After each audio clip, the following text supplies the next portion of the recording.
estamos perdiendo una batalla frente a la crianza de nuestros hijos.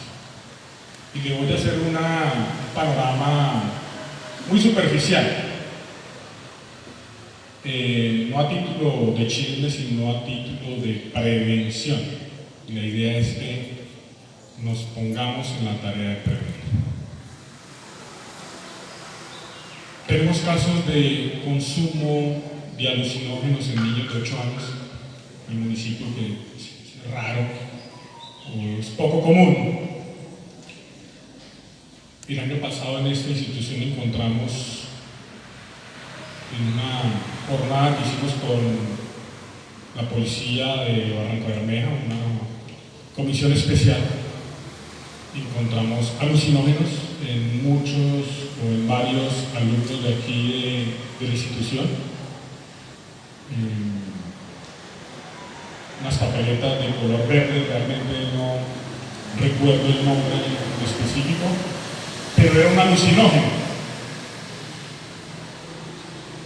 Situaciones de suicidio, de tentativa de suicidio. Hace media hora, una hora estaba hablando con la fiscal también, local, el tema de violencia intrafamiliar por las nubes, está escandalizada y realmente el despacho no es suficiente para tramitar la cantidad de delitos que se vienen o de ese tipo de delitos que se vienen cometiendo. Y si nos vamos para el Instituto Colombiano de Bienestar Familiar, pues el tema no mejora y nosotros realmente hacemos un balance y por eso les digo que estamos perdiendo la batalla. El tema de abuso sexual nos tiene hace rato preocupados, ¿sí? Tenemos niñas en situación de embarazo desde los 12.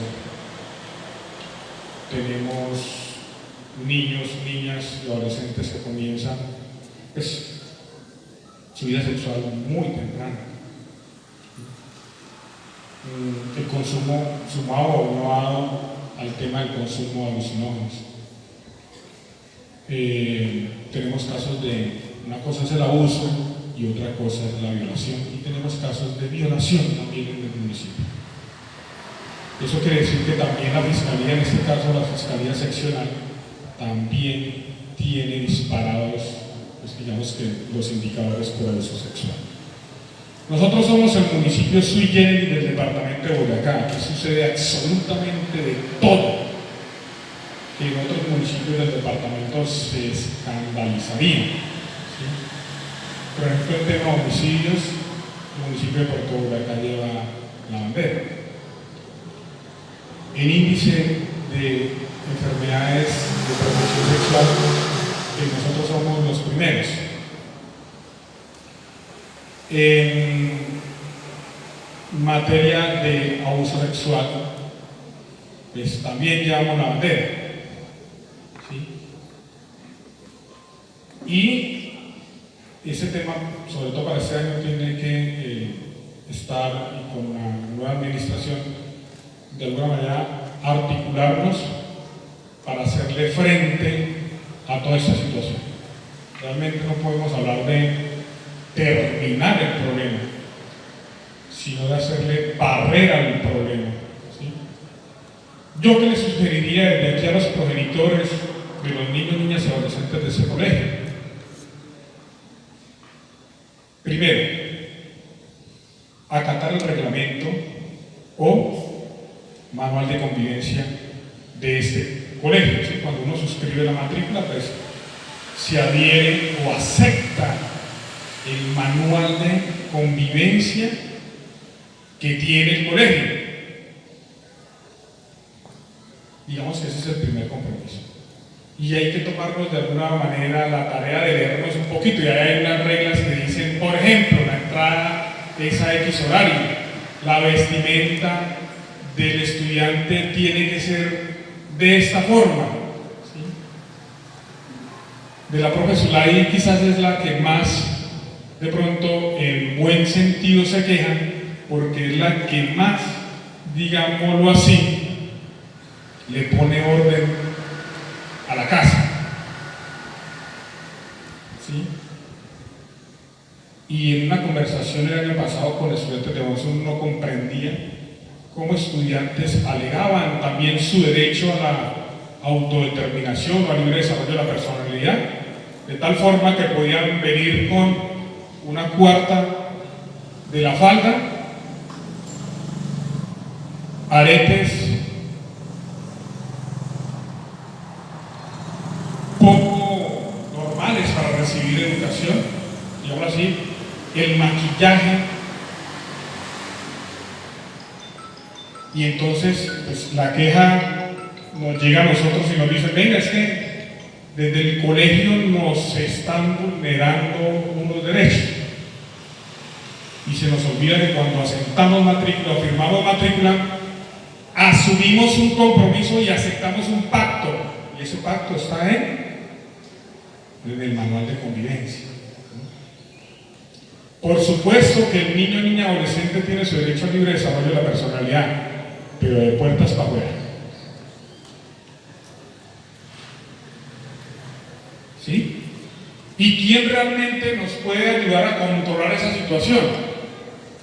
Pues el progenitor, el padre.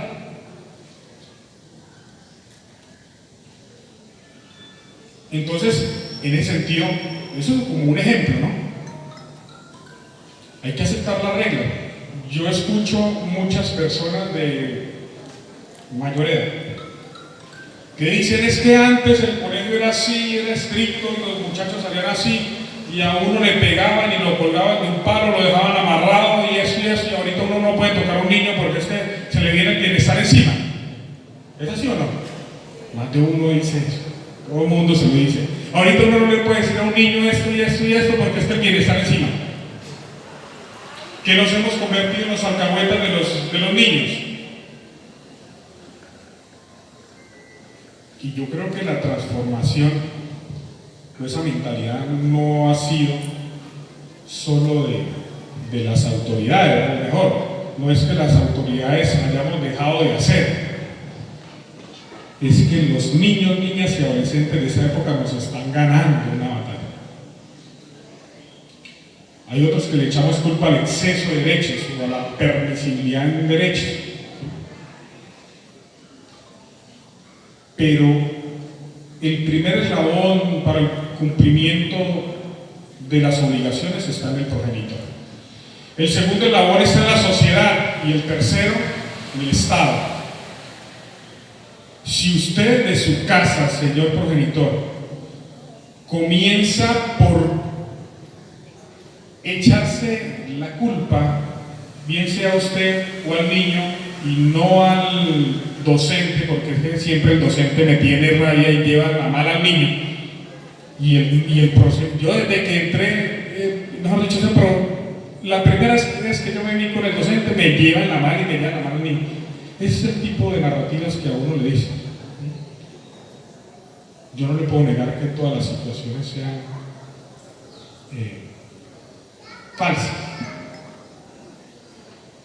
pero desde que el progenitor se puso al lado de su hijo el 100%,